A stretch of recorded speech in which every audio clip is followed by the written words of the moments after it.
feeds my spirit every time I play it or hear it sung. Hi, my name's Donna Greenman. I have been a member of First UU here in Columbus for over 20 years. This is actually our third UU church, so I guess I've been a UU since about 1975.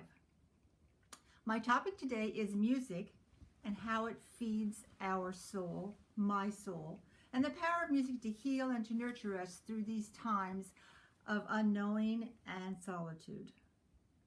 To me, music is the universal language of peace. It brings us together. It creates happiness and a heartfelt sense of at-one-ment.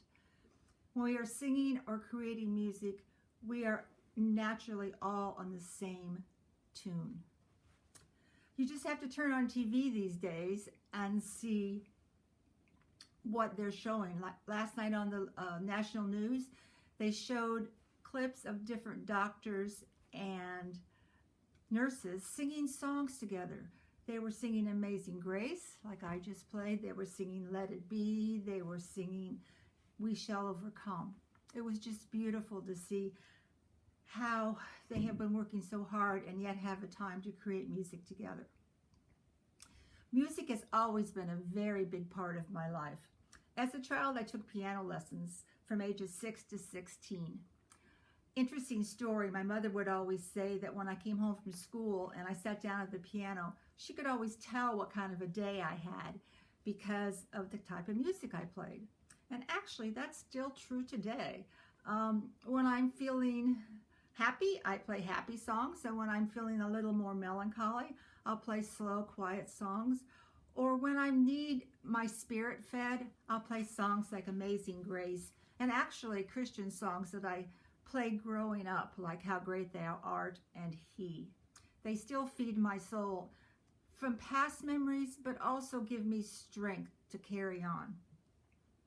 In his book, it's here someplace, Musicphilia by Oliver Sacks, he talks about the healing power of music and how he's done studies with people regarding music and what happens when people that are depressed or unhappy in their lives or have some challenges, how music really heals them. This is an excellent book, and I would highly recommend it. He is a neurosurgeon in actually New York City. Many studies have showed that when people with Alzheimer's have no memory at all, they can still remember songs from their childhood and sing them along. And also, when my mother was in hospice, the nurse said to me, "Be careful what you say because hearing is the last sense to go." So the importance of our auditory senses is very strong in our body. So how is music keeping me sane today? Well, as a piano teacher, I decided early on to teach online classes. And I thought, well, some kids will want to do it, some parents will, some won't. But to my surprise, everyone signed up. So I'm doing some Zoom and some FaceTime classes with my students once a week. And what I have learned is that it's a different dynamic because I'm not sitting right beside them, but I love it because for some unknown reason, my students have a more interest in playing songs that they really like. It seems like all these outside distractions that were keeping them from focusing on their music, since they're gone, they have more of an innate sense of wanting to play and create music.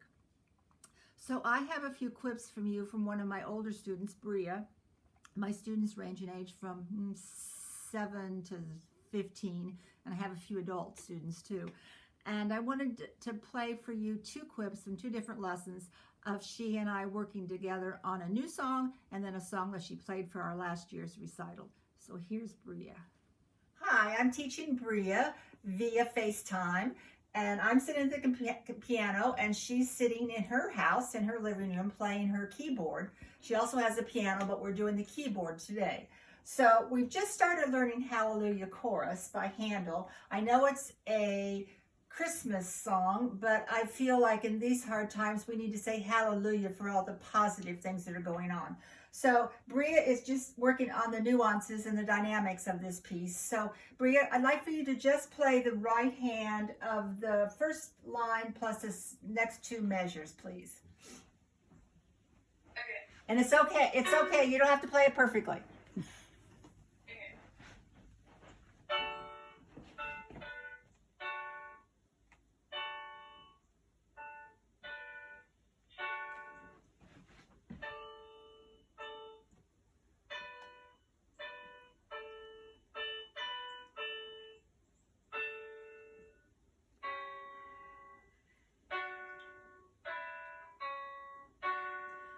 Excellent. Okay, don't forget those staccato notes that really make it dynamic.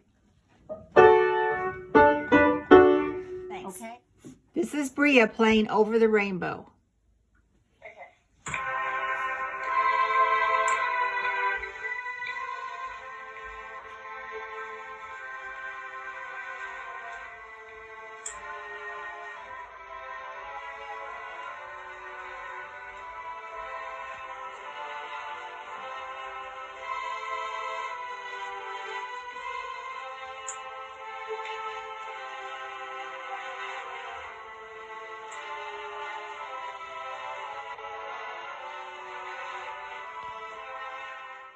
Thank you, Bria. I also wanted to mention that we had Bria and her mom's approval to show that clip to you all.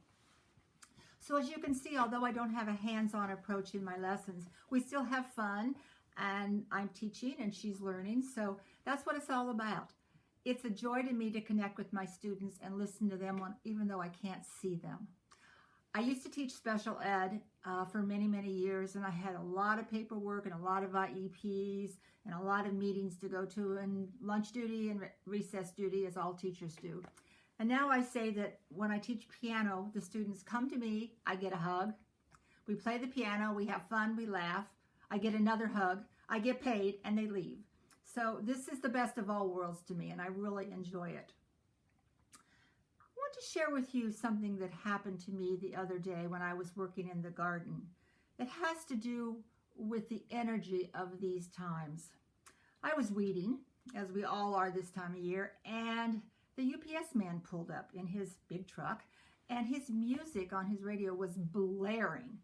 So he stopped the truck, and the music went on, and he got out, and he had a package for Michael that we had to sign for.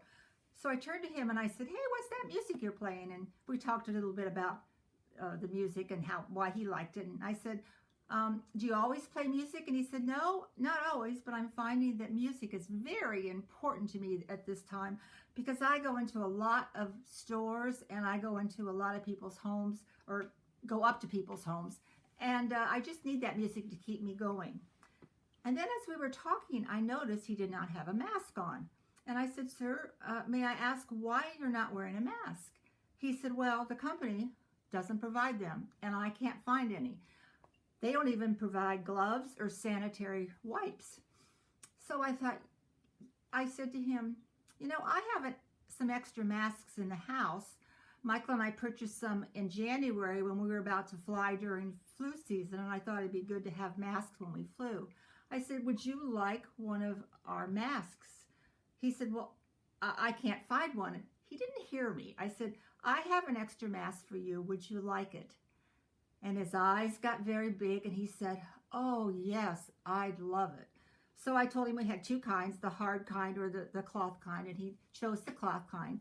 So I went in the house and got it and gave it to him. And his eyes just swelled up with tears and he said, "Thank you so much." And of course, my heart sang too. So I think it's really important at this time to just be who you are and share your gifts with others, be it music or anything else. I'd like to close with one of my favorite quotes. I've known this quote for many, many, many years. And I live by it as much as I can. Love in your heart isn't put there to stay. Love isn't love until you give it away. Please find a way to make a difference and share your gifts. However you can do that at this time. Create music, dance. Go outside and listen to the beautiful birds. Create music. Go on YouTube, Alexa, CDs. Listen to the music. Meditate. Walk in nature. Create music and art. And dance to your favorite tunes. And just be the music in your heart. In closing, I have this beautiful saying. May all that has been reduced to noise in you become music again. Blessed be and ho.